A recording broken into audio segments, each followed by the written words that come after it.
Firstly, good morning, Laura. Good morning to your viewers. There's been about 426,000 Australians who have returned since March already. Obviously, DFAT is working closely with those who remain overseas. There's about 46,000 roughly that have registered with DFAT, and about 35 or 36,000 of those wish to return home. And we're obviously working our way through that process.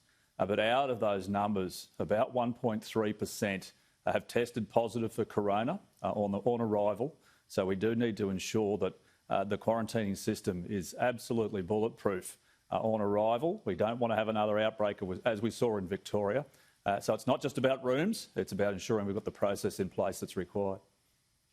OK, but the argument is that it's not happening quickly enough. We're approaching Christmas. Some families are desperate to get home. They're paying $25,000 for tickets that should be $2,000. I mean, that's not good enough. What can the government do? Shouldn't you be doing more? Well, DFAT has provided support to a number of Australians to return home. There's offers on the table at the moment for tickets around $2,000 for coordinated flights. There's been hundreds of flights that have been put forward over recent months, both commercial and, of course, arranged by the department. So I'd encourage everyone, if they're not registered with DFAT already, to make sure they are registered as wishing to return, so that we do know where every Australian is that wants to come back to the country. Very clearly, we're working our way through this in a methodical way.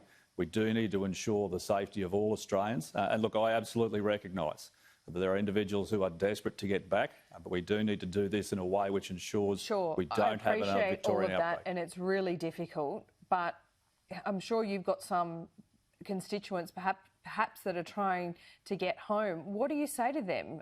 Are you doing enough? Can you do more? It's getting desperate. Oh, look, it's not just constituents. I mean, I've got personal friends who are overseas that wish to return. They're just as desperate as everyone else. So we have got roughly 500 a fortnight into Darwin, for example, at Howard Springs. We'll continue to utilise those facilities. We're doing everything we can in a methodical way, but we've got to ensure the quarantining system is very, very strong. We don't want to shut the economy again, as we saw in Victoria, given what happened with their outbreak in the hotel quarantining services. So it's a difficult period of time, but we are working our way through it methodically. We will ensure we get the right outcome here, Laura.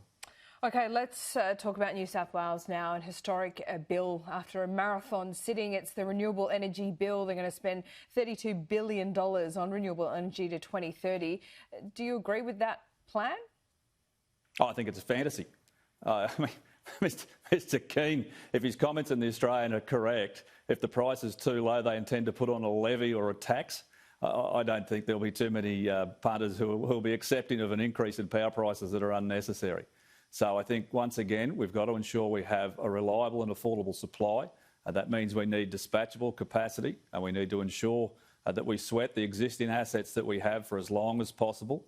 And once again, physics is the rule here. It doesn't matter what people might want or dream about, Laura. It's about physics and what can be practically done. OK, well, this is the issue here, isn't it? Over the next 15 years, there's 5 coal stations and 4 of those in coal-fired power stations in New South Wales. 4 of those are due to close down in the next 15 years. So this plan in place isn't going to happen tomorrow. It is about a transition. What's wrong with that? Oh, well, once again, it's got to be something that works. And it's got to be affordable. What we know is that technology will be the solution. If we look at carbon capture and storage on coal-fired plants, for example, we've already got commercial builds happening at Millmerran in Queensland. Their deposit, in terms of where they look to put the gas, is very prospective. It looks very promising. We've got Gorgon doing a great job already. So I think technology will be the key, but that technology needs to come on over a period of time.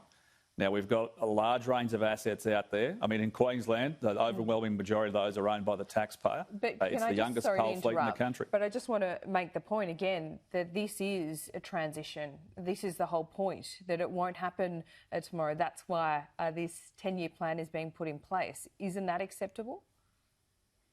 Oh, well, Laura, as I've said many times on this show and others, the people I represent can't afford increases in power prices. We've got to ensure that it's affordable, that's reliable. If we want to have heavy industry in this country and manufacturing, and the Commonwealth is doing everything it can to ensure we've got internationally competitive manufacturing, well, we need affordable gas and affordable electricity. Well, the modelling Matt Kean has actually put forward does, I don't know what's gone into the modelling, but it does show it is the cheaper plan. Do you dispute that? Do you dispute the modelling? Well, look, I'd refer you to Angus Taylor's comments on the modelling itself. Angus is the Minister for Energy. I'm an electrical engineer, Laura. What I know is about building things and distributing very large amounts of power around the country and what it might cost and what you need to do. So quite simply, a part of that plan for New South Wales includes increasing the connection to Queensland so they can access Queensland's coal-fired power stations. So, I think we just need practical outcomes here that are common sense, that make sense to Australians, that ensure they can afford to pay their bills and that electricity supply stays on in all circumstances.